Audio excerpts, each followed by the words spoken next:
Hey, we're coming up to summer, and that means only one thing here on the Mr. Revenant podcast, swapping horrifying tales around the campfire.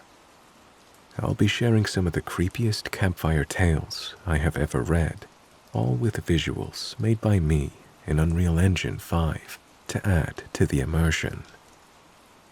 Pull up a seat by the fire, grab the marshmallows, and brace yourselves. We've gone to visit my wife Sarah's family every summer since we got married 4 years ago. They live in a small town way up in the mountains. Her parents own a lot of land, so we would spend our time riding ATVs and hiking trails. A while back, I took a week off of work, and we drove up to spend the time with Sarah's parents and siblings. It was a good time, and the week passed way too quick. Sunday rolled around, and we loaded up our shitty old sedan for the drive home. We left her parents' place in the afternoon, and had started winding our way down the mountain towards the highway when Sarah sighed. Great, check it out. She handed me her phone. It showed that the highway was red with traffic for something like 25 miles on the highway. Must have been an accident. I guess we'll be sitting in traffic for a while, Sarah said. I pulled to the side of the road and pulled out my own phone. I saw that there was a long winding road that cut through the mountains for nearly 50 miles, finally rejoining the highway after the traffic ended. I figured that going slow on an old windy road was better than sitting in stop-and-go traffic for 5 hours. Sarah was very against the decision. When I asked her why, she just told me she had a bad feeling about it. Still, somehow I convinced her that we'd be fine. So, instead of turning right and heading down towards the highway, we turned left and headed deeper into the mountains. The road turned to dirt pretty quick. Sarah jumped into the back seat so she could stretch out, and she recorded some of what we saw out the window. I was shocked at how deserted it was. We only passed one house over the entire hour, and not a single car. Sarah recorded some video of the drive. We'd been on the road for a little over an hour when we came around a hill. Up ahead, there was a single crashed car just off the road. I pulled off to the side of the road and got out to take a closer look. I grabbed my phone to call 911, but realized I had no signal, not even roaming. I proceeded to take a picture. I came around to the driver's side of the car and saw that the driver's window was shattered with no sign of the driver anywhere. Sarah walked to the front of the car and put her hand on the hood. The engine's cold. That means it's been at least a couple hours since the crash, right? Are we the first ones on this road to drive by? She asked. I told her I didn't know, but that it could be with how few people we'd seen. Sarah pointed to the broken glass from the window. It seems like a lot of glass inside the car. If the driver busted it to get out, wouldn't it make sense that it would be out on the ground beside the car? She said. She was right. The inside of the car was littered with safety glass from the window. I looked closer and saw flecks of blood covering some surfaces too. Where is the driver though? I didn't like that. I told Sarah it was time to go and that we'd call somebody once we had cell signal. She agreed, and we hopped back into my car. I turned the key in the ignition and heard the rapid clicking noise that meant my battery was dead. I popped my hood and saw that there was a bunch of corrosion built up on my battery terminal. I swore under my breath. What does that mean? Sarah asked. I told her that it meant that there wasn't a good connection between the battery and the motor, and that the battery was probably dead. We could fix the corrosion, but we'd need a jump to get the car started again. I talked the problem over with Sarah. We were already dozens of miles from her parents' place, and we had no signal. Based on the car wreck, it was likely we wouldn't see any more traffic for hours at best, and days at worst. On top of all that, the sun was starting to get low in the sky. We needed to find someone with jumper cables. remembered that we passed a house a few miles back on the road. I figured it'd be best if Sarah stayed with our car on the side of the road, so I started walking back up the road by myself. It took me a little more than an hour of walking before I saw the house again. The house had a strange architecture, with part of the top floor hanging over the lower floor. I saw there was a small garage in the woods behind the house. I walked up to the door and knocked, calling out as I did. There was no answer.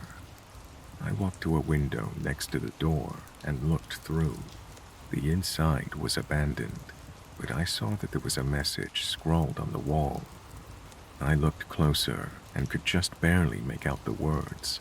It said, "They can't see you if you don't make noise." I read it over and over. They can't see you if you don't make noise. What did they mean? I checked my phone again, but still had no signal. I yelled out for help, but heard nothing. Judging by the state of the place, I figured it must have been abandoned. On top of everything else, the sky was starting to get dark. I made my way towards the garage behind the house and kicked in a door. The inside was in fairly good condition still. There was an old cabinet against the wall. I opened it up and saw some rusted jumper cables and a flashlight sitting on a shelf. I figured the battery in the crashed car might still have enough charge to jump my car, so I grabbed both of them. At this point, it was completely dark outside. I started walking back toward my car and was happy to see that the flashlight still worked. I was alternating walking fast and running. Something about the house and message had given me a bad feeling, and I was eager to get back. I was walking alongside the road when I heard a scuffling sound out in the woods behind me. I stopped and looked back for a long moment. That's when I saw movement out of the corner of my eye. I turned my flashlight forwards and saw a creature standing behind a tree. It moved its head in an erratic motion, constantly twitching. It looked like a gigantic spider with a human head. Its eyes reflected the light of my flashlight like headlights. I heard more motion in the woods behind it. I locked my muscles in place. I gripped my phone hard and accidentally pulled the volume button, which I have set to take a picture on my phone's camera. My phone made the clicking camera noise. At that sound, the creature snapped its head in my direction and began moving around the tree. I pulled my arm back and threw my flashlight as hard as I could behind me on the road. The creature looked back behind me and with its spindle legs started walking towards the flashlight. I noted that it moved pretty slow. The moments it took to walk by me were an eternity. When I saw it was a dozen meters away, I started running down the road and did not look back. After an eternity, I reached my car, completely out of breath and full of adrenaline. Sarah opened her door and got out. "Hey, you find any help?" she asked. I yelled for her to stay in the car and ran up to the crashed one. I reached my hand into the broken window and popped its hood, then ran around and pulled its battery out. I attached the cables I brought to both batteries, and Sarah turned over our car's engine. I ripped the cables off of our battery and slammed the hood shut. I then jumped into the driver's seat and sped down the road. Once we made it home, I told Sarah about what happened. She started bawling and told me that she'd heard stories while growing up about the valley that we'd been in, and that it was the reason she was hesitant earlier. She never imagined that there was anything to them. I don't know what to think now. If I find anything else out, I will update you.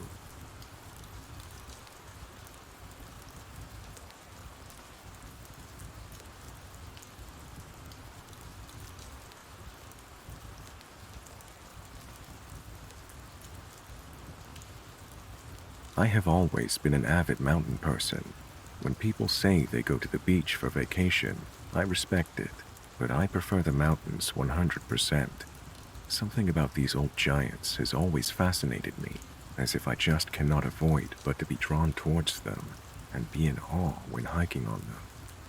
Over my short life, a 21-year-old student, I consider that I've seen a fair amount of mountain ranges in Europe, from the Alps in Switzerland to the Pyrenees in Spain, and from the Italian Dolomites to the Czech Stoloway Mountains. I have always hiked and camped outdoors a lot, with family and friends, but also by myself. Now, I went to the United States for college, and I have always been tempted to do a part of the Appalachian Trail. From the pictures I saw on the internet, I always wanted to see them in person, and I'm not gonna lie, I must say that the great amount of scary stories of these mountains always attracted me a little as well. I'm definitely not a person who likes scary movies or anything, but I enjoy reading fellow mountaineer experiences, and to be honest, I mostly just read stories about the Appalachian Trail to know how to prep myself for when I was going to do it. The scary stories just got my attention every now and then.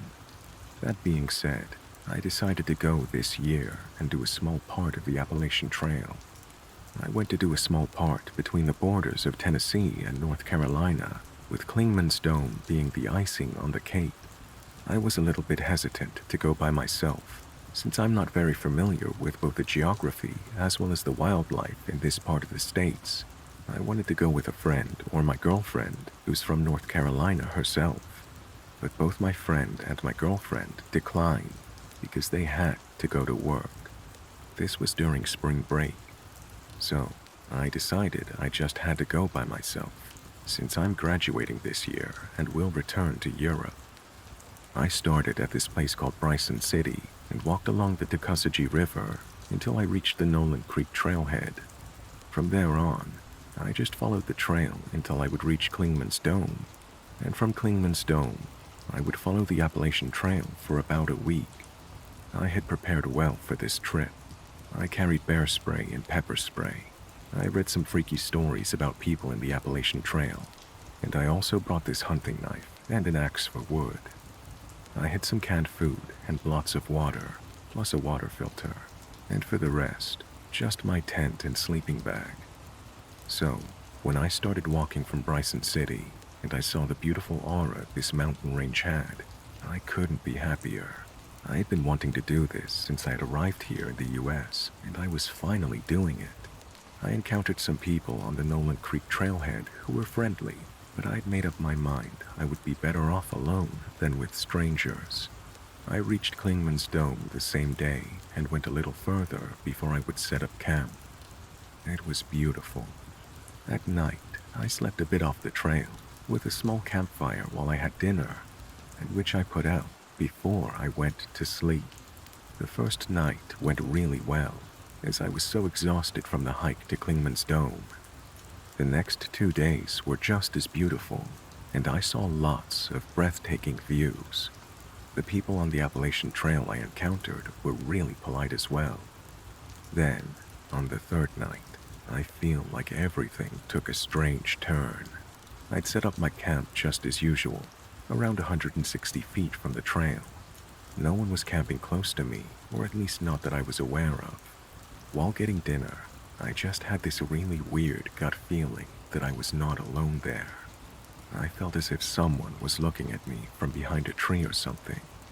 I tried to convince myself that I was having an amazing time, that I was safe, and that it was just my mind playing tricks on me. I went to sleep and put the fire out as usual. Then, before it was daylight again, I woke up. I woke up with this same gut feeling that, even though I was in my tent, that someone was watching my tent from a distance. I did not hear a single bird, which was weird, because right before daylight is when they start chirping again. I only heard the wind and the leaves. It made me feel uncomfortable, a bit scared even. I didn't fall asleep again, and the first thing in the morning, after having breakfast in my tent, I broke up camp and decided to continue my hike. During my hike, I encountered a few people, and again they were very nice, but I stick to myself. While walking on this part of the trail by myself alone, I felt as if I was being watched again. I even had the feeling as if someone or something was following me. So every now and then, I would stop dead in my tracks in order to hear if it was real. Now, obviously, my mind could be playing tricks, but I would swear that I would hear the steps stop a second after I'd stopped. So, according to me at that moment, someone was following me. I looked around the whole time, and I never saw anyone or anything, which made it even more weird. After the long day of hiking, I made camp, this time closer to the trail than usual. But for some reason, I thought it would be more safe. I again had this gut feeling of being watched while having dinner outside my tent. So I decided to finish my food in my tent and went to the bathroom in a bottle because I did not want to go outside now.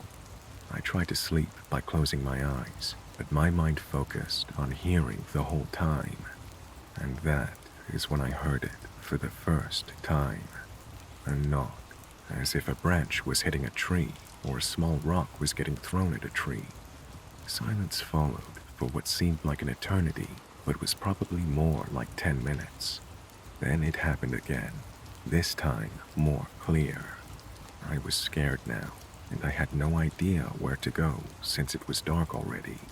I put on my flashlight in the tent and made myself look as big as I could so that my shadow outside the tent would look bigger because of the light. I don't know why this was my reasoning at the time.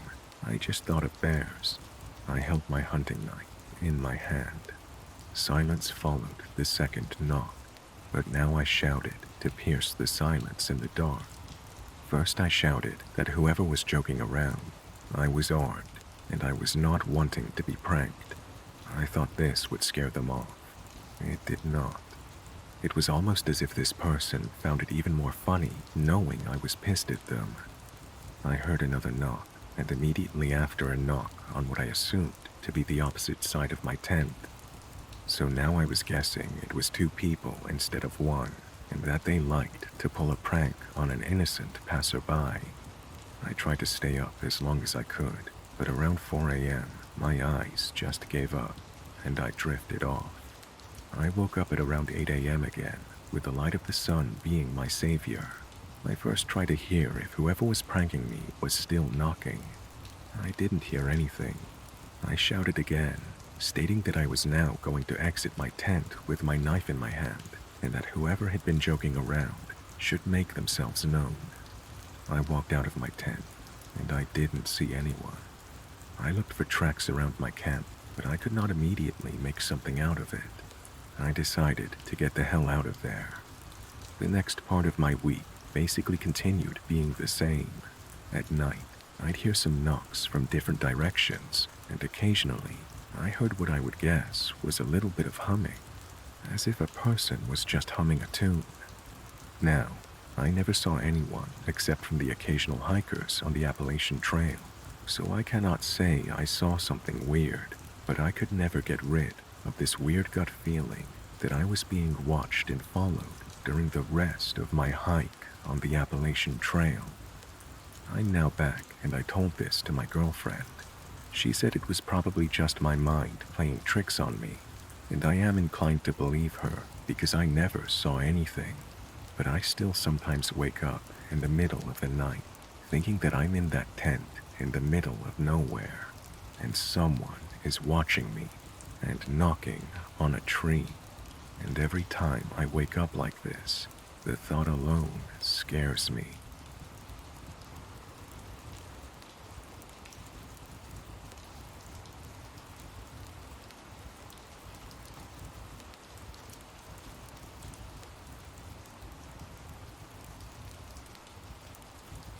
This all went down during the spring break of my junior year of high school. My school was in a pretty small Iowa town, with a district spanning several smaller hamlets. During the summer of 2014, a few friends of mine put together a film club that would make short films and compete in national film festivals against other schools. We were a pretty small group and found it kind of difficult to get together for any actual filming until spring break of 2015, when we made plans for a little excursion. 4 of us ended up going on the trip, myself and 3 members of the club: Jake, Bill and Kyle, we ended up choosing to go camping out at Mossy Glen Hollow, a supposedly haunted state park up in northeastern Iowa. Since the 1850s, there have been several murders and suicides out at Mossy Glen, including a few decapitations and a hired hitman in the 1930s. Being the edgy teens that we were, we jumped at the chance to go hiking and camping somewhere like that. It was within 15 minutes of a small town as well, so stocking up on food wouldn't be that big of an issue either. So, all lights green, we loaded up 2 of our sedans, programmed the GPS, and off we were for a spring break, camping in some haunted woods. After the first hour and a half on the road, a few red flags began to fly. After the last large town before getting way out in the boondocks, my phone's data signal cut out, and the GPS randomly changed directions on us. Since none of us had any idea where the hell we were, or where Mossy Glen was supposed to be, we didn't have much choice but to blindly follow the new route. To save on continuity, I'm going to throw this section in the end. It's not really important to the story, but it can give a bit of perspective on how places like Mossy Glen Hollow end up in the legal state that this place was in.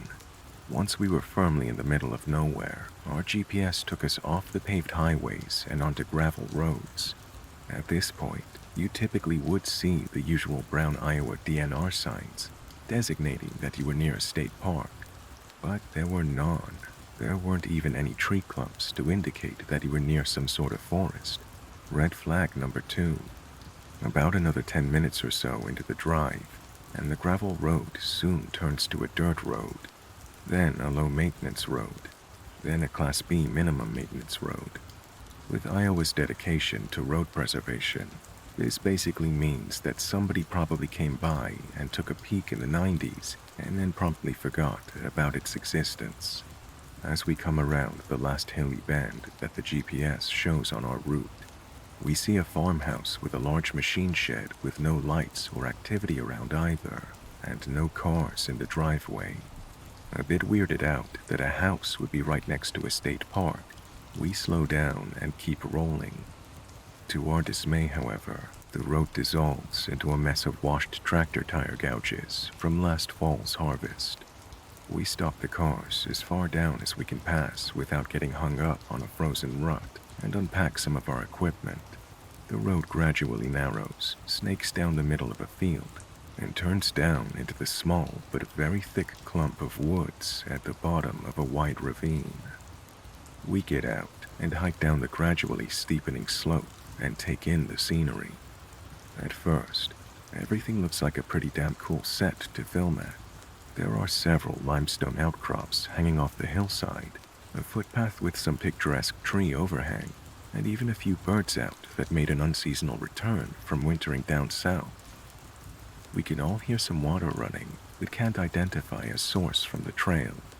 Looking off in any direction, all we could see was a seemingly endless sea of trees. At the bottom of the hill was a small pond, in the middle of a grassy clearing with a fence. As we approached the fence, we notice a sign, "Private property, keep out." Bill checks his watch and realizes that it's almost time for dinner, so we trek back to our vehicles and hook up the GPS. The nearest town over was a little place called Edgewood that had several diners and a gas station to load up on supplies for the week. We brought some canned food, but not much beyond that. As we got to town, we realized that Edgewood was a lot smaller than we had expected, less than 900 people it would turn out. Everyone knows everyone in these small towns, so we got several weird looks when 4 strangers rolled up with plates from the other side of the state. Kyle thought to ask the cashier and a few people at the gas station about Mossy Glen Hollow, and why the only route in was through some guy's field on a busted-out dirt road. To our surprise, nobody had even heard of a place called Mossy Glen, nor could they figure out why the hell 4 high schoolers suddenly rolled into town looking for the place. Red flag number 3. We shrug it off as just a few crazy locals and take off back down the dirt trail. As we round the corner back near the farmhouse, we notice that all the lights are still off and nobody seems to be home. I suggest that we leave some sort of note on the house door that we're going to be parking on the side of the road near their place, just to be safe. It is starting to get late in the day, and being this far out in the country, it wouldn't be unheard of to come face to face with a shotgun when the homeowners find our cars. Since the road is impassable from that point on anyway, parking there wouldn't realistically block anybody off the road and would still technically be on public land. We hike back down the wooded trail and start scouting for a place to set up camp for the night. Making sure to be on the public side of the fence pond area, we discover that the sea of trees that we saw earlier was actually quite a bit thinner when seen from below. In fact, the dirt path led to a decently sized clearing with a creek and small waterfall cutting through the limestone deposits. None of us could believe that we had missed such a thing a few hours earlier. When Bill comes to a realization, he disappears around the corner back into the trees and emerges at the top of the trail a few minutes later. Though we could plainly see him, the trees lined up just right so that he could not see anything beyond the rocks below the path ledge. Continuing further up the creek, we notice there are conveniently placed rocks about the perfect distance apart to step without disturbing the water or surrounding rocks. One could walk almost silently up and down the creek while the sound of the water masked the steps. Not thinking much of it, we take some pictures of the large moss-covered boulders all around and get some pretty nice scenic shots. We find a place to make camp and everything is going great until we approach the waterfall. Just before the waterfall sat a clearing without any large boulders or rocks and an odd arrangement of logs. One sat horizontal, supported at each end by two piles of rocks. In front sat a crude stone circle with a pile of burnt logs inside, a fire pit with a bench. Though a bit surprised at first, we shrug it off as some weekend project that the people of the house put together. After all, with such a cool place just a short walk from home, why not? I have a similar fire pit set up at home, so I'm not too concerned. "Hey, what the hell is this?" Kyle yells from a boulder a few yards ahead. On it sat a blaze orange hoodie, a single gardening glove, an empty can of beer, and a stick of deodorant that had seen some serious wear. Looking closer at the beer can, we realize that it must have been opened fairly recently. Foam is still fresh in the bottom of the can, and it still had a funny smell. Bewildered by what the hell we just found, Jake starts looking around the other side of the boulders upstream of the items. "Holy shit, there's a cave over here," he shouts back to us. Later, he told us that the cave was large enough to comfortably fit a person inside, and that, more disturbingly, he saw some red fabric inside as well. Before he can get a good look around, Kyle calls the three of us back over to him with a sense of urgency. He speaks very quietly to us and indicates that we shouldn't shout back. "Shampoo, fucking shampoo," he whispers, pointing urgently down at his feet. Sure enough, in the mud and leaves, there's a bottle of Suave shampoo right next to the creek. At this point, we're all adequately freaked the fuck out and ready to call our little soiree quits. Bill remains pretty sure that this is just junk left behind by the people up at the house after a weekend of a few too many bush lights. But things just didn't add up to me. There's one detail that I've been leaving out up to this point. The day before, this part of Iowa got some heavy rain, which contributed to the mud situation on the road and on the trail. With the combination of wind and rain, the items on the rocks would have shown some signs of being wet, if not been displaced entirely. Also, the air was pretty cold, as it is every year around this time, not getting above the mid-40s for the whole week.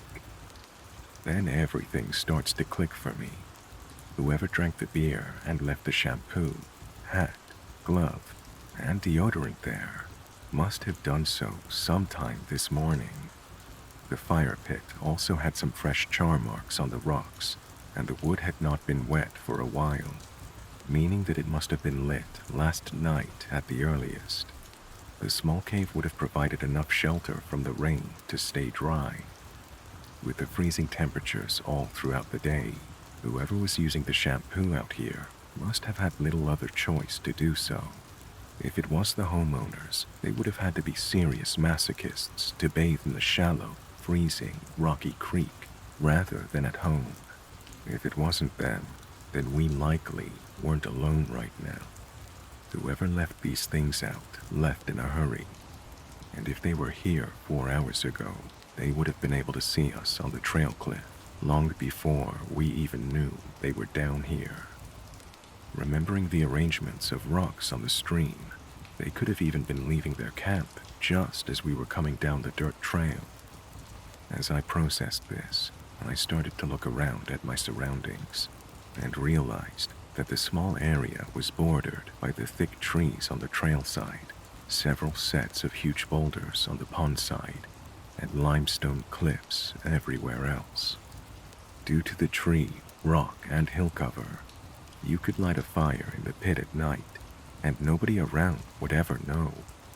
The illusion of being able to see up the dirt trail from the camp, but not down, played in reverse from the cliffs.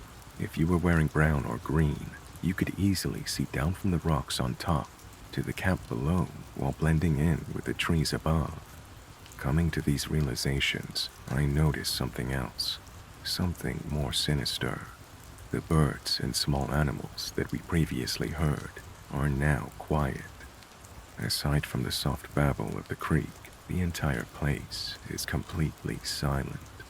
As I start to explain this to the rest of the group, I see the wheels turning in their heads as well. Jake starts to head back to the small cave when a rustling up on the limestone ridge line catches our attention. Something large was shifting around up there, something that apparently didn't want Jake to see what was in that cave.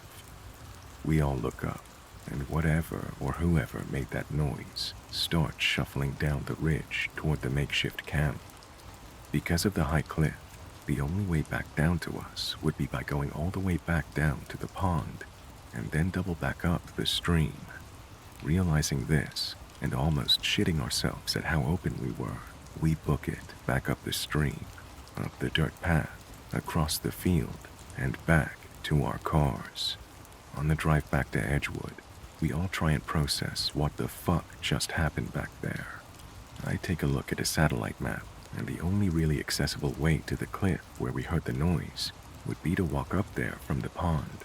It was too craggy to approach from the adjacent field to the east. Whatever made that noise would had to have been large too, and a deer getting up there wouldn't necessarily be out of the question.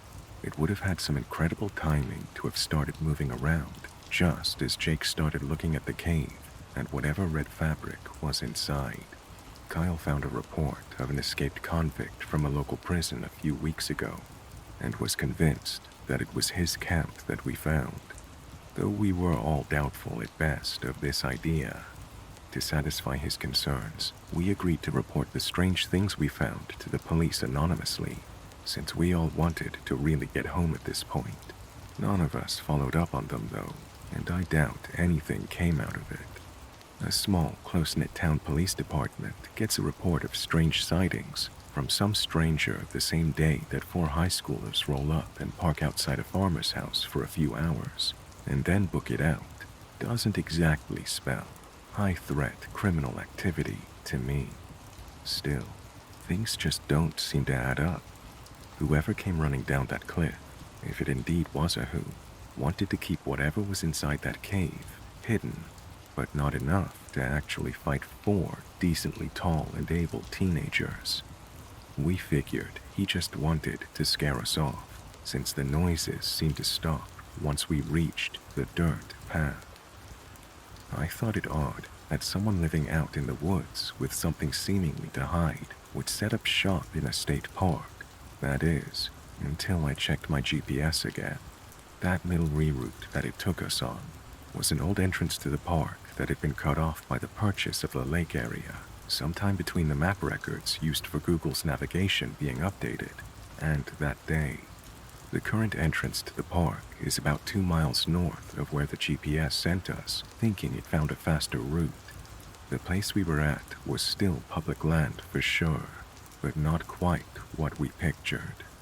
So, Guy in Mossy Glen Hollow, let's not meet. That was creepy. If you're still awake, let me know in the comments if you have a go-to campfire tale you like to scare people with. Or maybe you were told one once that made it impossible to sleep that night. I have a story. It isn't mine, but it happened to my uncle. He used to tell me this story when we went camping, and it scared the lights out of me every time I heard it. We live in Utah, and my uncle, Mark, went on a mission at 19. They sent him to a reservation in Arizona. They paired him up with a companion named Carl. When they first got there was a huge rift with the locals on the reservation with them being there. They didn't want my uncle and Carl staying on the reservation grounds. Eventually, they came to a compromise that they would stay on the outskirts in a trailer.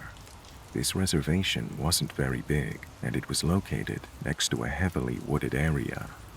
The first night, they were trying to sleep, when all of a sudden, their trailer started to shake violently back and forth.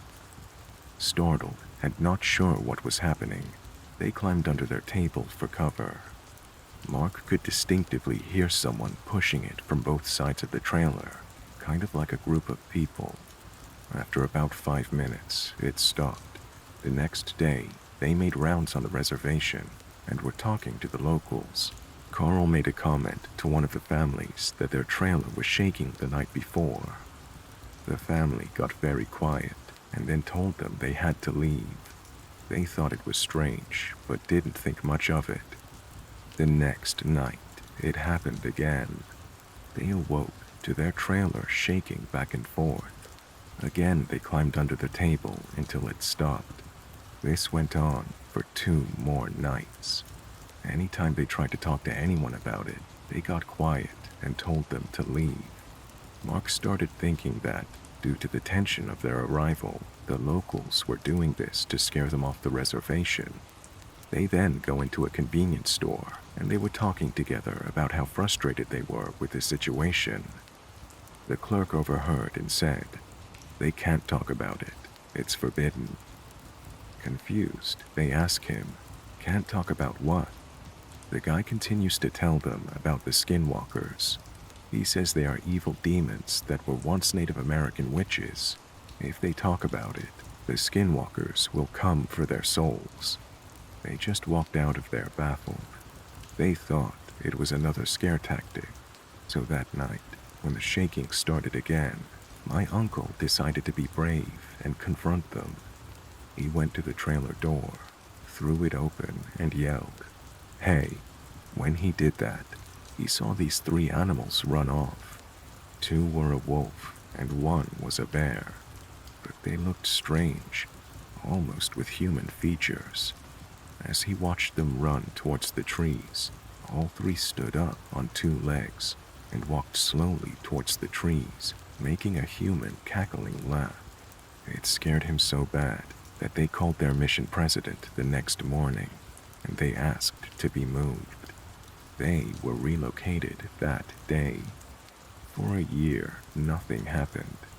One day, they announced that Carl was being relocated to another city, and Mark was getting a new companion, Jimmy. They had to drive for about an hour to pick Jimmy up from the airport. The road they traveled went through the boundaries of the reservation. They arrived at about 8 p.m. and met Jimmy, and they go to leave. The mission president tells Jimmy, "We are driving through a dangerous area at night, so we can't make any stops. If you need to use the restroom, you need to go now." Jimmy says, "I'm fine." The mission president gets serious enough to even freak out Mark. "I'm not kidding. Go do your business." Jimmy was insistent he was fine, so they hit the road. As they were about 30 minutes into the drive, they were going through the area of the reservation boundaries. Jimmy starts complaining that he needed to pee badly. The mission president says, "We can't stop here. You'll have to hold it." Jimmy keeps going on. "I really can't hold it." So the mission president stops the car and says, "Okay, but you will do your business next to the door. And if I say get into the car, you better get into the car fast." With a look of confusion, Jimmy says, "All right." He opens the door and starts to do his business. About 5 seconds later, the mission president says nothing and just yanks Jimmy into the car and floors it. Jimmy and Mark start freaking out. What's going on? The mission president says nothing and just increases his speed. All of a sudden, Mark sees something next to the car on his right. The giant wolf-looking man was running on 2 feet next to the car. Mark looked at the speedometer. They were going over 60 miles an hour and still increasing. The wolf creature kept right next to the car for 10 minutes until it finally took off into the trees. Shaking, Jimmy gets out of the car when they arrive. There was not a word spoken through the whole ordeal. And Jimmy says, "What did I just see?" The mission president says, "Next time I tell you to take care of your business, you take care of your business."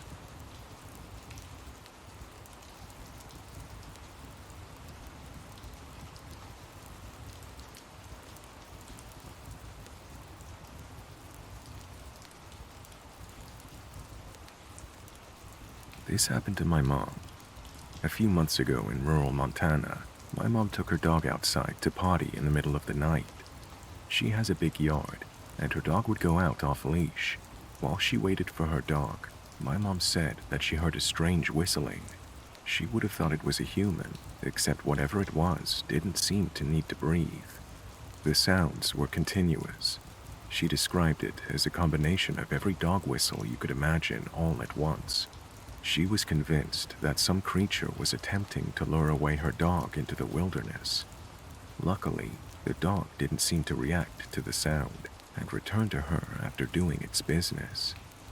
A few days prior, my mom and stepdad had been rockhounding near their home, and they saw what looked like 2-footed dog tracks going across the road that had an 8-foot stride.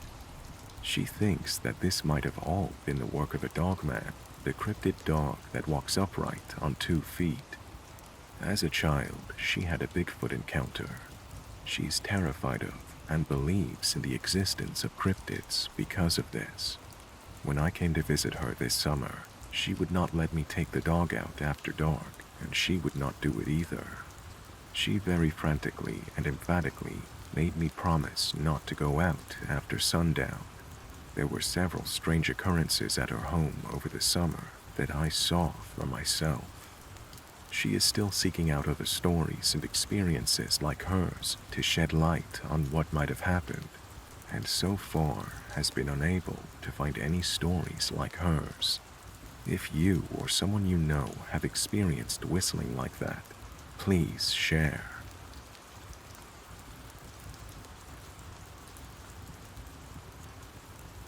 This happened in 2017, but I still think about it way too often. I've only ever told a few friends because I know how it sounds, and because I don't really want to think too hard about what might have happened if we'd stayed the night. For context, I used to be a pretty avid backpacker.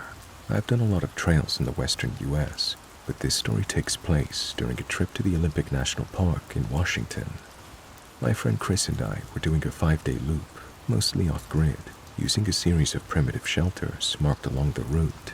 If you've ever hiked the Olympic backcountry, you know it's dense. Moss-covered trees, minimal sunlight even at midday, and a weird, persistent silence broken only by distant water or the occasional crow. We were maybe 3 days in, deep in the Hoh Rainforest when this happened. It was late afternoon when we reached one of the trail shelters, basically a 3-sided wooden lean-to with a raised roof and floor.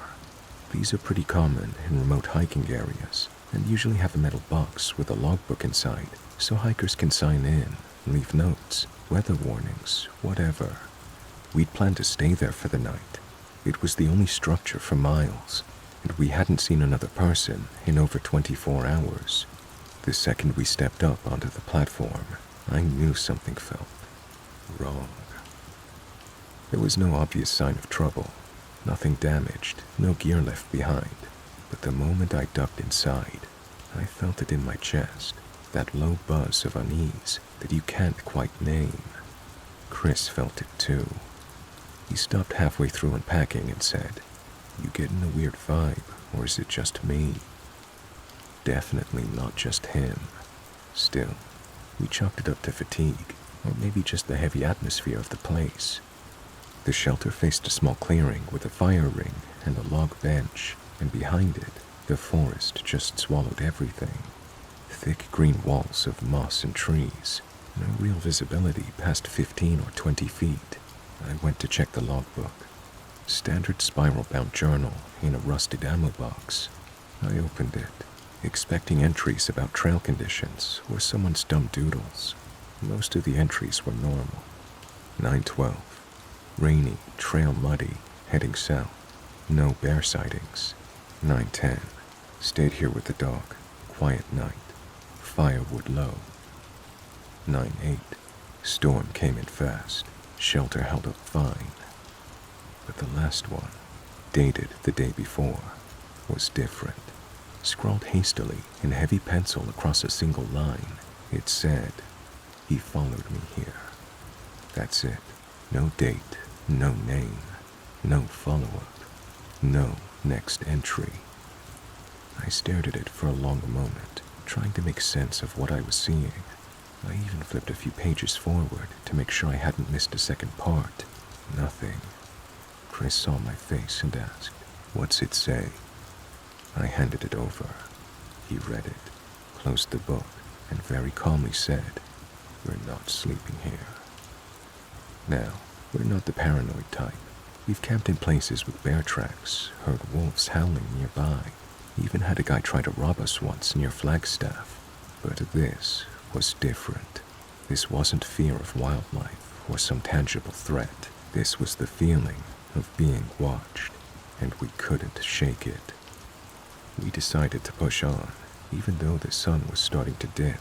According to the map, there was a riverside clearing about 1.5 miles ahead. No shelter, but enough space to pitch our tent. We packed fast and left the logbook exactly where we found it. As we walked, the forest got darker in a way that it does when everything's soaking up the light. We kept hearing soft cracks behind us, twigs snapping, branches shifting. Every time we stopped to listen, it stopped too.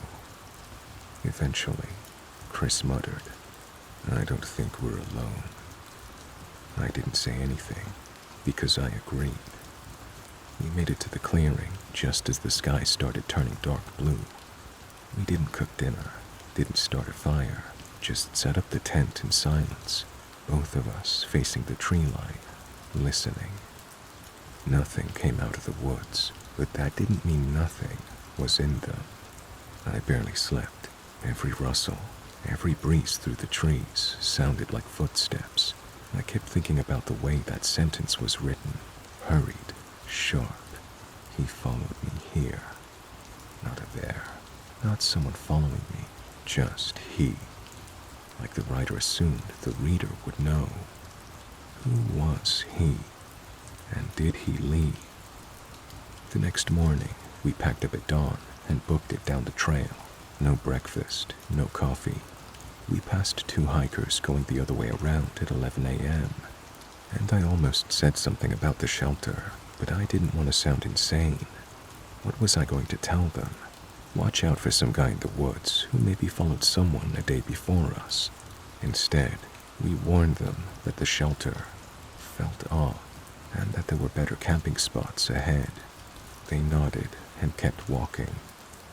I still wonder about them sometimes, if they made it out okay, if they stayed the night and saw or heard anything, if they added to the logbook. When we got back to the trailhead 2 days later, I stopped in at the ranger station to file a wildlife report, standard procedure. Before leaving, I asked casually if anyone had mentioned anything strange near the Hoh backcountry shelter. The ranger looked up and raised an eyebrow. Like what? I just shrugged. Odd noises, weird vibe, that kind of thing. She hesitated, then said, "You're not the first to ask." She wouldn't say more than that.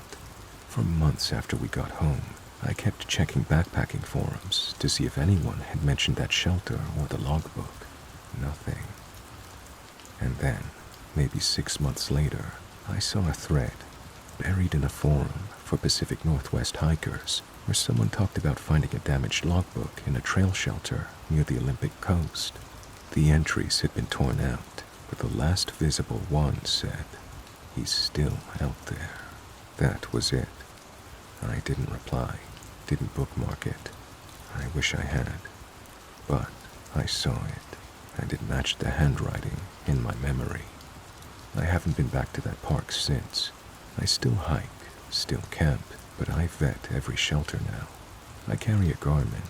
I trust my gut, and I always read the logbooks. Every single page.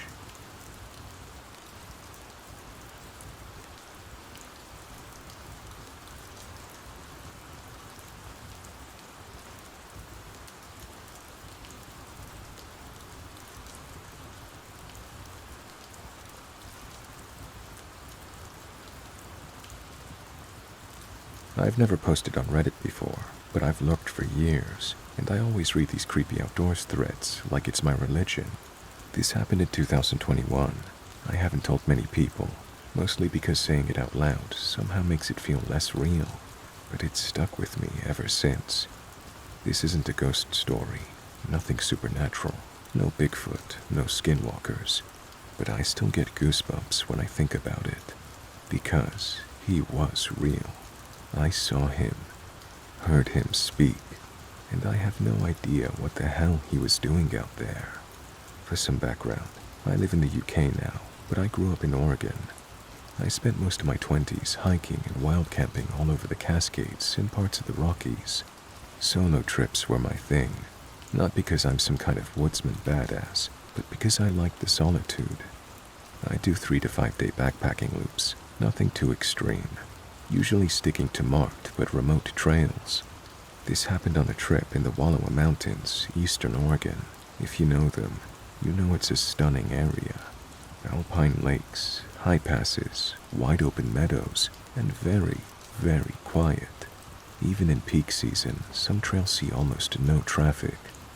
I planned a 4-day loop hitting several lakes. Aneroid Lake, Jewett, and a few smaller ones deeper in. I started midweek to avoid weekend traffic. On day 3, I'd camped at a spot near an unnamed alpine tarn about 9 miles from the trailhead. I hadn't seen a soul since day 1. It was late morning, sun was high, sky clear, but still cool in the shade of the forest. I just packed up and was descending a switchback trail that led through thick pine before opening up into a wider ridge with panoramic views. A quiet morning. No wind or noise at all. I rounded a bend and saw a man coming toward me, maybe 100 feet ahead. Right away, I noticed something was off. He wasn't carrying anything. No pack, no water bottle, not even a day bag. He was barefoot, in the wallowas, on granite and dirt and shale. Just shorts and a thin, sweat-darkened t-shirt. I immediately stopped. When you're deep in the backcountry and you see another person, it's usually a relief. A nod, a good morning, sometimes even a brief chatter about trail conditions. But this guy? Something in me braced. I wasn't even scared yet, just alert. He kept walking toward me like nothing was unusual. We passed each other in one of the narrower parts of the trail. As he got close, I opened my mouth to ask, "Are you all right?" But he spoke first. He looked at me right in the eyes and said, "I'm almost done." That's it. No expression, no pause, just that. Then he walked past me and kept going. His feet were filthy, cracked and bleeding at the heels, toenails broken. There were scratches on his shins, like he'd been running through undergrowth. But he didn't look panicked or hurt, just empty, hollow. His face wasn't gaunt, but there was something about it that looked like he hadn't slept in days. His eyes were sunken, skin drawn tight, like he'd been out there too long. But it's his voice that stuck with me.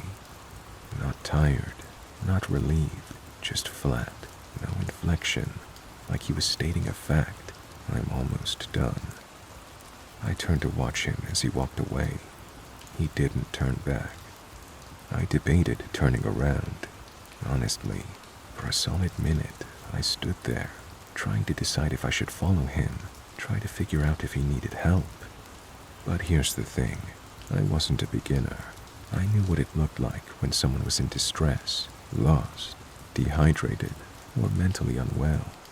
And this guy didn't look like any of those things. He looked like someone who had decided something, or maybe like someone who didn't belong out there to begin with. I don't know how else to describe it, but everything in my gut told me, do not go after him. So I did it. I hiked out that day instead of staying the extra night I'd planned. I didn't feel scared exactly, but I was shaken, unsettled in a way I'd never experienced before. On the trail back, I passed a couple in their 40s heading in. I told them they might see another hiker coming out, described him briefly, barefoot, no pack. They just frowned. You sure he wasn't with someone? The woman asked. I shook my head. Definitely alone. We said goodbye and kept moving in opposite directions. I never found out if they saw him. When I got back to my car, I drove straight to the nearby ranger station. I felt dumb walking in and saying, hey, I saw a guy with no shoes on, but I needed to get it off of my chest. To their credit, the ranger I spoke to took me seriously. He wrote down what I saw, asked the usual questions, time, location, physical description. I mentioned the phrase, I'm almost done. He looked at me and asked, did he sound like he wanted to end it all? I told him honestly, I don't know. He didn't sound like anything.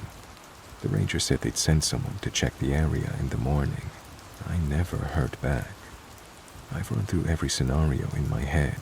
He was a trail runner who'd lost his gear and was trying to get out. But why barefoot? And where's the urgency? He was mentally ill. Maybe schizophrenic or in psychosis. Possible. But again, there was no agitation, no confusion.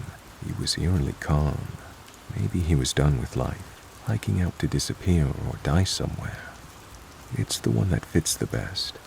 But even that doesn't explain why someone would choose that trail, that remote, barefoot. Or maybe he was just a guy who snapped. Whatever it was, I think I crossed paths with him at the very end of something. A breakdown. A long, slow unraveling. I think he meant what he said. He was almost done. And I truly hope he made it out.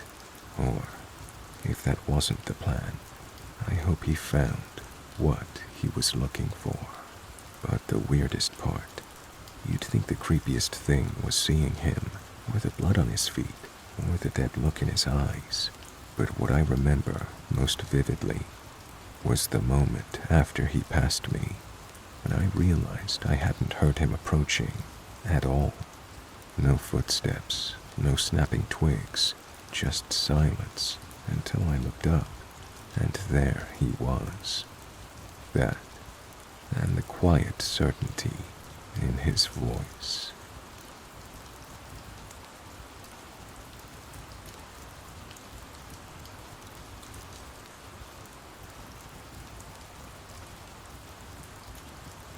This happened back in 2018, but it still feels like it just happened yesterday. I've been reading a lot of hiking stories lately, and figured it was time to tell mine. Maybe someone else has had a similar experience. Back then, I just turned 30. I was single, in decent shape, and had gotten into solo hiking as a way to clear my head. Nothing too extreme, just long day hikes, usually in the Lake District. But in 2018, I decided to go bigger. I booked a week off work, packed up my gear, and headed to Scotland to hike a stretch of the Great Glen Way. I was doing it alone, not uncommon, especially in late summer when the trail's busy enough to feel safe, but also quiet enough to feel like you're really out there. The weird thing didn't happen on the Great Glen Way, though. It happened when I strayed off of it. It was the 4th day of the hike. I'd left my accommodation near Loch Ness in the morning and made a really good time. The weather was perfect, overcast but dry, mid-teens Celsius, barely any wind. One of those Scottish days that feels like the wind's holding its breath. I'd reached my planned stopping point by 3 p.m., but I wasn't tired and had plenty of daylight left. There was a forest track leading off to the right, marked only by a weathered wooden gate and a no vehicle sign. I checked my OS map and saw that it led to an old fire road that looped back around to the main trail. It would add maybe 2 hours to my route. I figured, why not? Famous last words. At first, the detour was lovely. No one else around, just thick pine woods and the soft crunch of gravel under my boots. The trees were dense, but the path was clear. An old forestry road with ruts and overgrowth, but nothing difficult. I remember it being very quiet. No birdsong, no wind. Just my footsteps and the occasional creak of branches. About 40 minutes in, I noticed a change. It wasn't anything obvious, just a shift in the mood, if that makes sense. The trees got denser, taller, the light thinner. The air smelled different, less fresh pine, more damp moss, and something faintly sour, like wet stone. I started to feel observed, not in a dramatic horror movie way, more like I'd walked into a room where someone had just stopped talking. I told myself I was overthinking it. Then I saw the man. He was maybe 30 feet off the trail, between the trees. I almost missed him. He was standing completely still, just there, like a statue, head slightly tilted downward, facing away from me. He looked like he was watching something on the forest floor, or listening, or maybe thinking. I stopped walking instinctively. He didn't move, didn't flinch, just stood there. I called out, "Hey, mate, you all right?" No answer. Now, I'm not the kind of person who gets spooked easily. I've helped injured hikers before, talked to people wild camping off trail. There are all sorts of reasons someone might be in the woods, but there was something about the way this guy was standing that immediately put me on edge. He wasn't leaning or crouched. He was perfectly upright, arms at his sides, feet together, like he'd been planted there. His clothes were plain, a dark green jacket, brown trousers, nothing flashy, no gear, no bag, no visible reason to be that far out in the trees. He didn't acknowledge me at all. I took a step closer and repeated louder, "You okay, man?" Nothing, not even a flicker. He didn't turn, didn't nod, didn't even shift his weight. And that's when I felt it, that gut-deep animal sense that something was wrong. You know how your brain starts to explain things, even when your instincts are screaming. Mine was doing that in overdrive. Maybe he was hard of hearing, maybe he was drunk, maybe he was, I don't know, meditating. It all felt ridiculous, even as I thought it. I stopped moving, backed up a step, and that's when he tilted his head, just a little, just enough to let me know he'd heard me. He still didn't turn around, but that was enough. I backed away slowly, then turned and walked. Not fast. I didn't want to spook him, but steady, focused. Phone in hand, no signal of course, eyes on the trail, ears turned for any sound behind me. I never heard footsteps.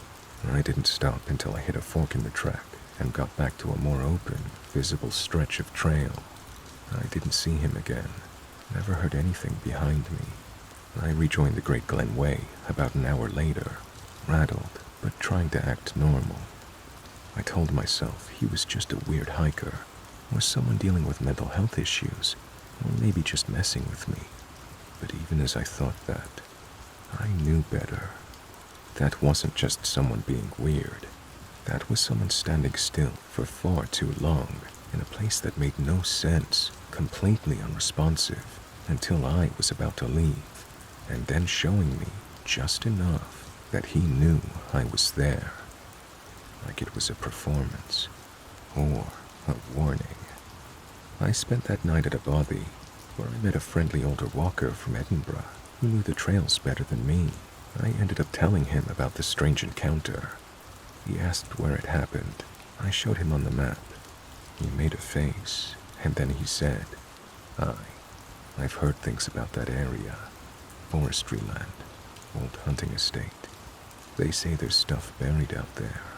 World War II training grounds, old bunkers, things they never cleared. Places not on the official maps. I laughed it off, but he didn't. He just said, some folks say there are corners of these woods where people disappear. Not all at once. Just stop being seen. That was the end of the conversation. I finished the hike, didn't take any more detours, kept on the trail. I carried a torch at all times. I never saw anyone else like that. Never felt that way again, like I was being studied, measured, and deemed not worth responding to. I still hike, still love the solitude, but I've never gone back to that part of the trail. I even looked at a satellite map recently to try and find that fire road. It's there, faint, overgrown. It doesn't show up on most trail maps. It just vanishes into a dense patch of forest. I don't think I want to know what's at the end of it.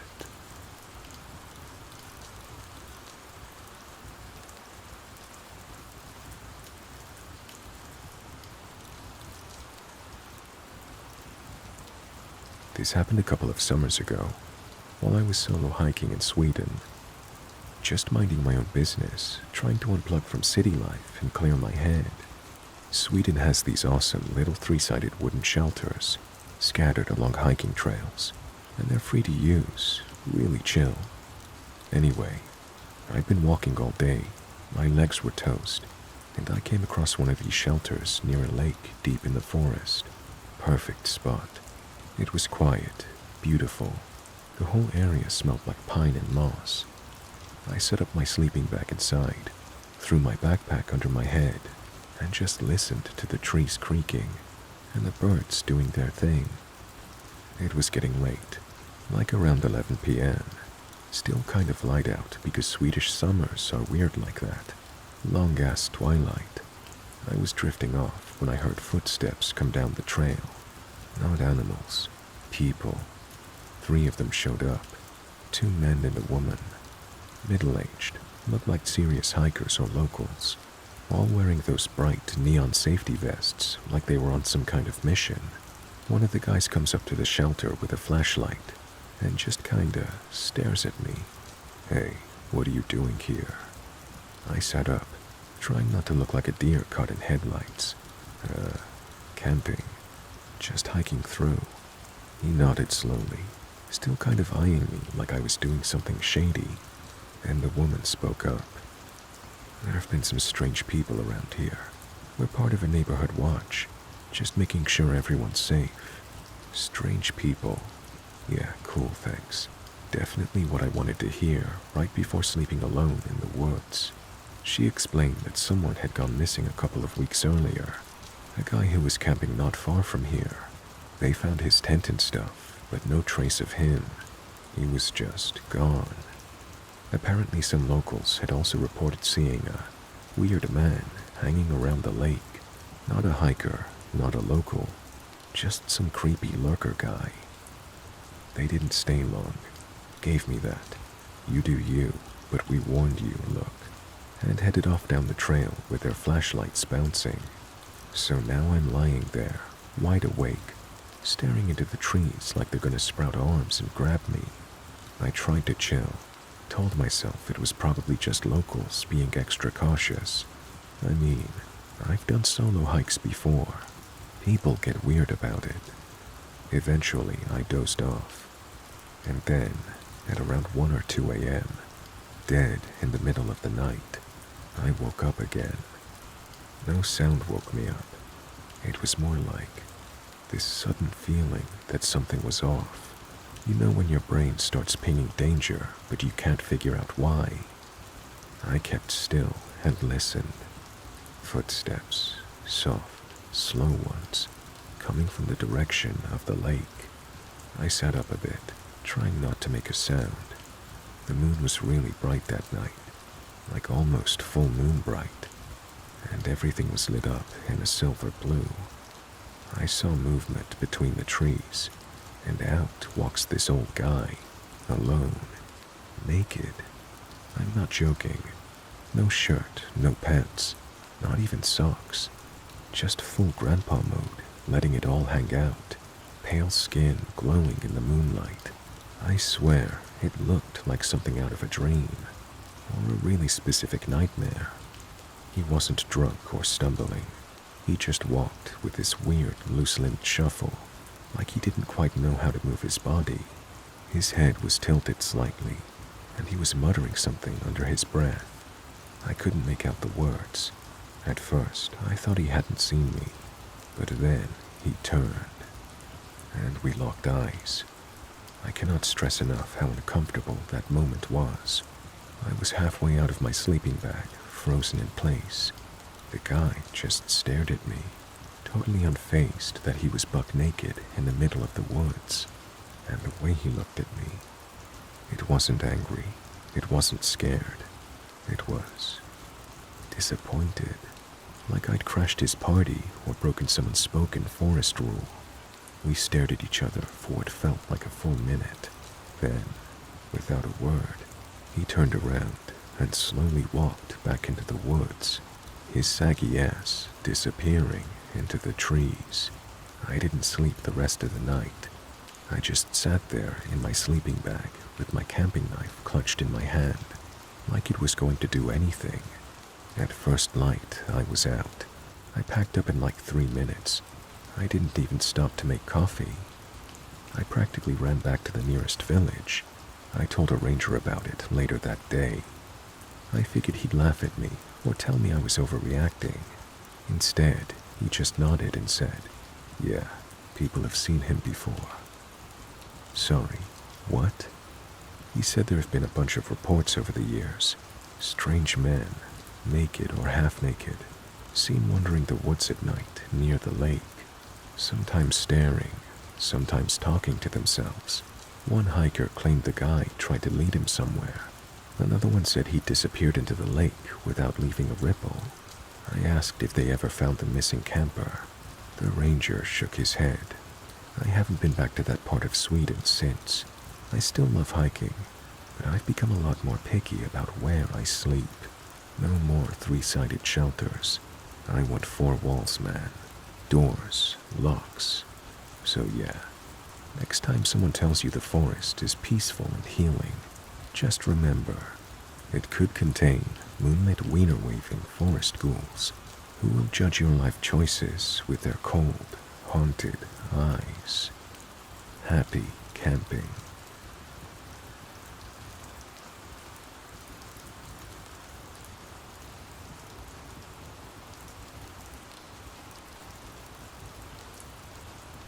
This happened a couple of years ago, in the summer of 2021. For context, I live in Salt Lake City and spend a lot of time outdoors. Day hikes, backpacking, winter camping, you name it. I've been in some strange situations before, but nothing like this. This one stuck with me in a way I still don't totally understand. It was a weekend trip in late July. My friend Wes and I had planned a 2-night backpacking loop in the Uintas, starting from the Crystal Lake trailhead, heading up to Long Lake, and then following a less traveled loop past West Lake and down through some smaller ponds. Not totally off-grid, but far enough to avoid crowds. We both had plenty of backcountry experience. I was 31 at the time. Wes was 29. We had bear spray, a Garmin in reach, topo maps, and decent weather. Blue skies, mid-70s during the day, and maybe low 40s at night. Pretty much perfect. We set off Saturday morning, hiked in about 6 miles, and set up camp near a small, unnamed lake that didn't show up on most trail apps, but was clearly visible on USGS maps. No other tents in sight, which is rare out there, even in the less popular areas. Honestly, we were stoked about that. We ate dinner, freeze-dried chili and instant mashed potatoes. We watched the sky go orange and purple, and turned in at around 10:30. I remember how clear the stars were that night. It was dead quiet. No wind, just stillness in the air.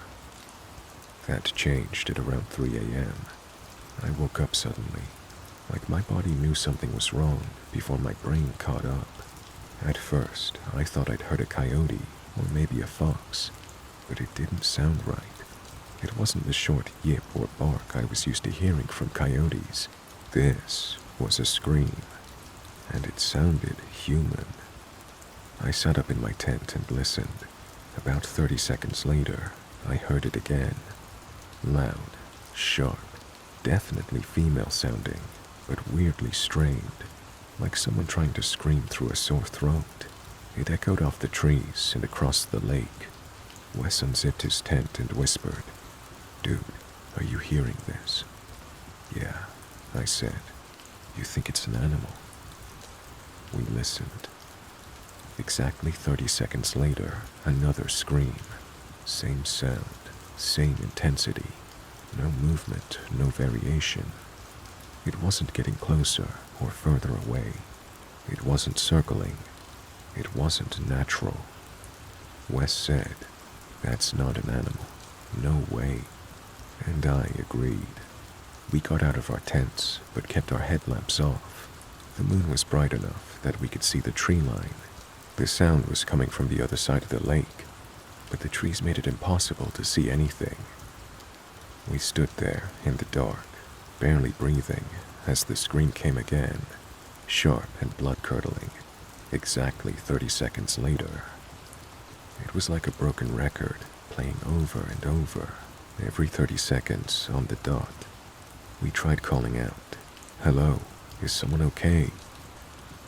But no response, just the scream again, louder and more desperate this time. We stayed frozen for what felt like forever, maybe 45 minutes, until the screaming suddenly stopped.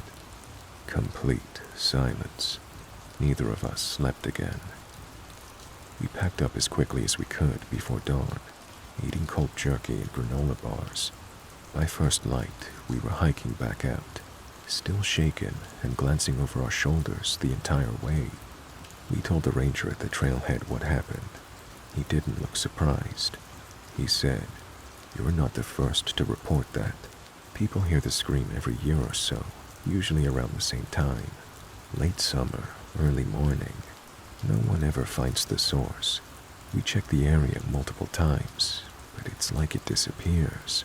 He shrugged and added, "Sounds like someone trying to imitate a person." We left it at that. To this day, I've tried to come up with a rational explanation. Was it an animal? Maybe. Mountain lions, bobcats, or foxes can make some weird sounds, but the timing and pitch were just wrong. Was it a prank? No one was out there but us, and we heard it from different spots around camp. Was it someone hurt? We never found footprints or signs of a person. I've never been so unnerved in the wilderness.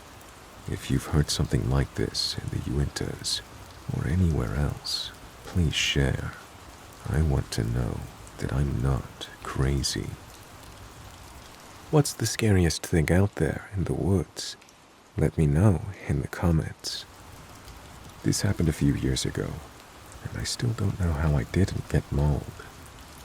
I was camping in Great Smoky Mountains National Park with my partner Jess, And even though we both grew up in pretty cookie-cutter suburban neighborhoods, we figured we were totally capable of handling a backcountry trip.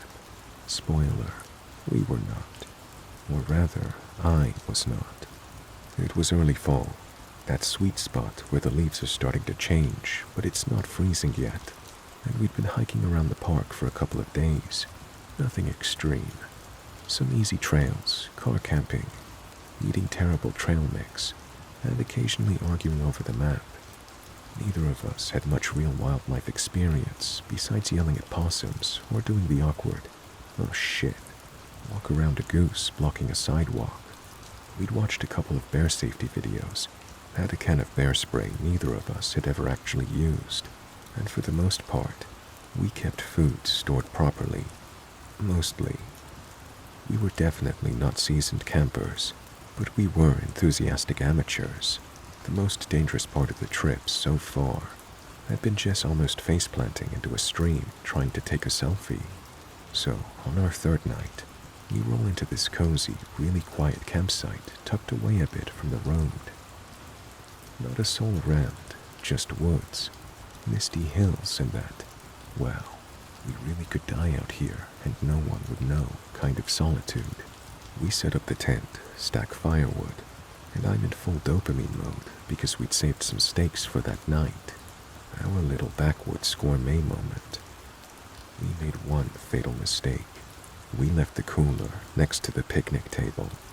We should have thrown it in the car or bear box, no question, but we were tired, hungry, and just wanted to walk down to the scenic little stream for golden hour photos. I figured we'd only be gone for 20 minutes. I told myself, it's fine, it's fall, bears are probably asleep or whatever. They are not. We hike down. It's pretty. The light is all orangey and perfect. We come back up the trail maybe 30 minutes later, and bam, there it is. A bear. Not a grizzly. Thank God we're not out west. But a solid, shaggy black bear, just vibing in our camp like it owned the place. Snout in the air, nosing around the cooler. Didn't seem aggressive, but it sure as hell wasn't scared of us either. It was just chilling, checking out the menu. My brain basically crashed. Error 404, bear response not found. Jess freezes. I freeze. I've got this tiny camp axe in my hand. I'd been using it to split some damp wood before we left. And that's literally it. No spray, no noise. Just me, Jess, and one bear. And instead of remembering any of the actual bear safety advice like stay calm or back away slowly, my brain decides to focus on one thing, not the stakes. So, like a certified idiot, I step forward and yell, "Hey, hey, get out of here." The bear doesn't care. It's still sniffing around the cooler, probably amused. I take 2 more steps. Jess is now whisper screaming behind me. "What are you doing?" I raise the axe like I'm about to make the dumbest decision of my life. And I do. I walk up and bonk the bear on the nose with the flat side of the hatchet. Not a swing. Not an attack. Just a very dumb, very firm tap. Like I was trying to reboot the bear with a software update. The bear jumps back maybe 3 feet. We lock eyes. For a second, I swear we both had the same thought. What the actual hell just happened? Then it huffs. That weird, snorty exhale that sounds half annoyed, half threatening. It turns around and ambles off into the trees like I just ruined its evening plans. No charge, no noise, just vibes disrupted. I stand there in stunned silence, axe still in hand, heart trying to beat its way out of my ribs. Jess looks at me like I've just proposed robbing a bank. What the actual fuck is wrong with you? Fair question, very fair. We didn't see that bear again. I assume it told its friends about the weird hairless raccoon that smacked it in the face and decided not to come back. We cleaned the cooler. Just a few muddy paw prints. Thankfully nothing inside torn up. And yes, we cooked the steaks. I won't lie, every bit tasted like guilt and adrenaline. Later that evening, we found a ranger station down the road and reported the bear. I left out the "I tapped it with an axe" part because, I like not being banned from federal land. The ranger didn't look surprised. "Yeah," he said, "they've been active lately. You're lucky it wasn't feeling bold. They usually don't want trouble." Which, thanks for the reminder, man. Jess didn't let me live it down for the rest of the trip. Anytime I even look at the axe, she says, "You gonna pick a fight, Bear Slayer?" Any rustle in the woods, she'll say, "You better go apologize to his cousin." She drew a dumb little cartoon of a bear with a band-aid on its nose in the corner of our map and labeled it "Wounded Pride Estimated Location." I earned it. A few weeks later, I told the story to some friends expecting full judgment, and got it, but they also lost it laughing. Now it's one of those stories people make me retell at parties, and honestly, I still think about that exact moment all the time. Me, holding that dumb axe like it meant something, stepping up to a 200-pound-plus bear, and just giving it a polite little "no thanks" tap on the nose. The sheer luck of it, like I was one bad mood away from getting swatted across the forest floor. If that bear had skipped breakfast or been nursing a grudge, I wouldn't be typing this. I'd be a cautionary sign nailed to a tree. What kills me is how calm the bear was about the whole thing. I didn't scare it. I just confused it, like I'd messed up some invisible rules of the forest. This hairless bipedal creature, really, with a glorified butter knife. And then it just decided not to press charges, I guess, probably out of pity. And yeah, it lives rent-free in my head, not because I think I'm brave, far from it, but because it was the dumbest possible survival move that somehow, miraculously, didn't get me turned into forest fertilizer. So yeah, if you're ever camping in the Smokies, or honestly, anywhere with bears, do not do what I did.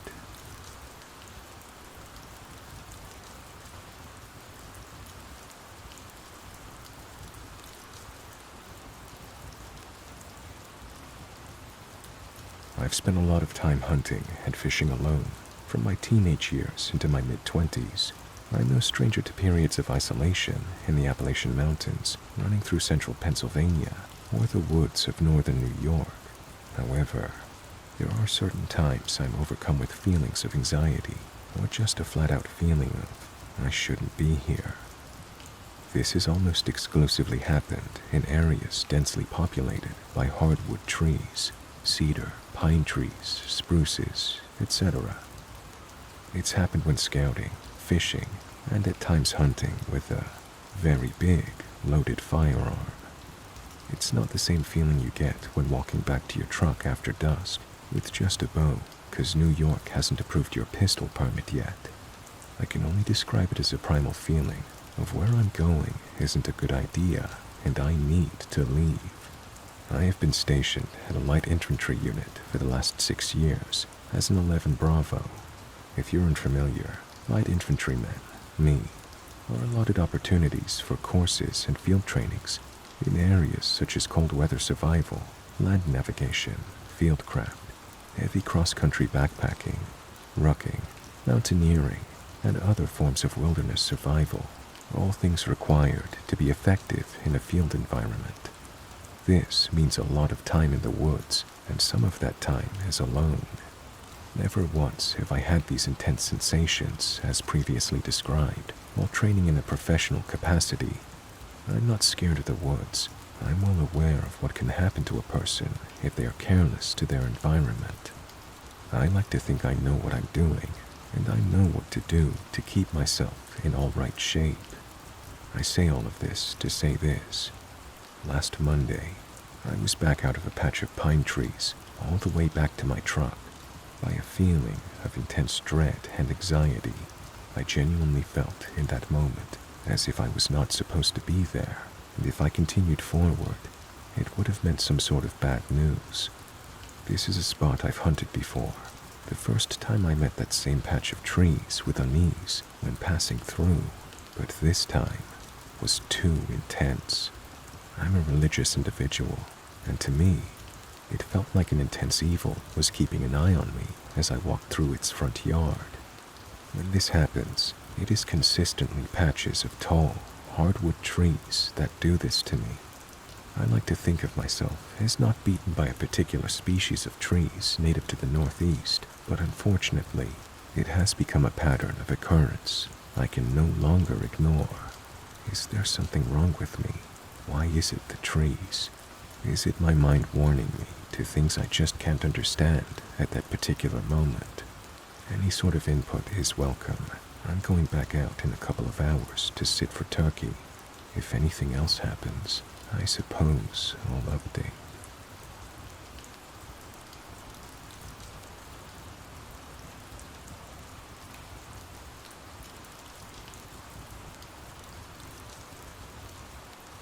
A few years ago, I was hiking the southern portion of the Pacific Crest Trail in Washington State, USA.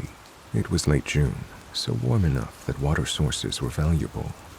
I made camp toward the end of the day in a mildly used site.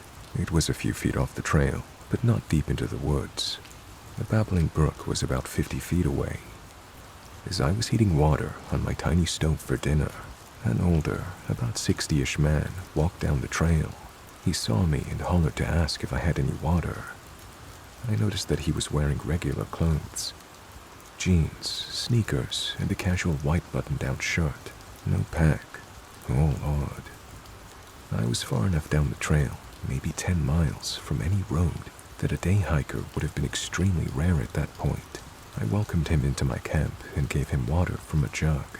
He drank it, thanked me, then walked on. I thought it was odd, and it stuck in my mind.